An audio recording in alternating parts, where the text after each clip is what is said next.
Une liseuse plutôt qu'un livre. C'est ce que Marie-Claude Beaulieu préfère depuis son diagnostic d'arthrite reçu en 1995. Mais à l'époque, c'est tout son quotidien qui était chamboulé.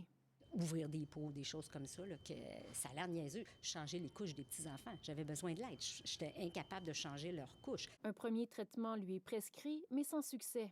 Ça empirait, ça empirait. Puis là, on a comme perdu 3 mois à ce moment-là là, de traitement, donc avec plus de limitations, plus de douleurs, des conséquences sur la famille, tout ça. On sent très, très bien là, les épaississements. Là. Difficile de trouver le traitement qui fonctionnera pour un patient atteint d'arthrite, une maladie inflammatoire des articulations. C'est pourquoi Marie-Claude Beaulieu s'implique maintenant comme patiente partenaire, pour faire avancer les recherches.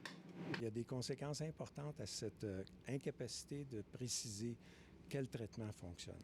Et ça, c'est vraiment du sérum de patient qui est entreposé. Là. Une clé fondamentale de la recherche, c'est à Sherbrooke qu'elle se trouve. La plus grande biobanque liée à l'arthrite au Canada est ici. Du sérum, des échantillons de sang et même de l'ARN, tous entreposés dans cette petite pièce du centre de recherche. Chaque échantillon correspond à une date précise d'un patient précis. L'avantage d'une biobanque, c'est que ça permet d'accélérer la recherche.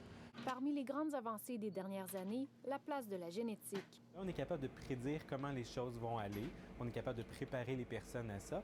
Puis il y a un autre groupe de personnes que les mutations vont nous permettre de se renseigner sur la meilleure façon de les traiter. C'est le premier pas vers la médecine personnalisée.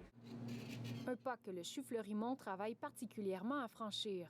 À Sherbrooke, les experts en immunologie, en rhumatologie et en génétique travaillent main dans la main. Pour identifier des cas où on a des marqueurs génétiques qui vont nous faire changer nos décisions cliniques.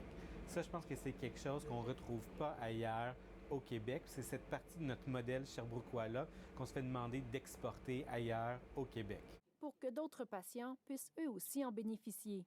Ici Christine Bureau, Radio-Canada, à Sherbrooke.